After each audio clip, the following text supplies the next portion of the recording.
Welcome back to our channel.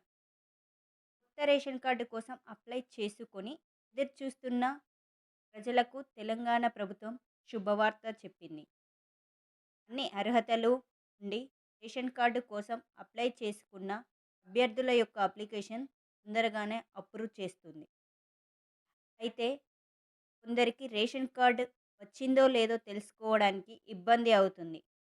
అయితే అలాంటి వారి కోసం డైరెక్ట్‌గా ఆధార్ కార్డ్ నెంబర్ ద్వారా తెలుసుకోవచ్చని వెసులుబాటు కల్పించింది.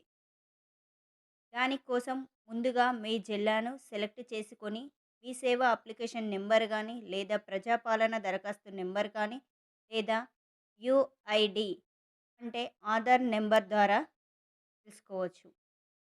మీ రేషన్ కార్డ్ స్టేటస్ కూడా తెలుసుకోవచ్చు. దానికోసం ముందుగా గూగుల్‌లోని ఎఫ్ఎస్‌సి సెర్చ్ అని టైప్ చేసి ముందుగా వచ్చిన దాన్ని సెలెక్ట్ చేసుకోవాలి. తర్వాత మీ డీటెయిల్స్‌ని ఎంటర్ చేస్తే సరిపోతుంది. ఎవరికైనా డైరెక్ట్ లింక్ కావాలంటే కామెంట్ చేయండి. మరియు మీ ఫ్రెండ్స్ అండ్ ఫ్యామిలీ మెంబర్స్‌కి ఈ వీడియో షేర్ చేయండి.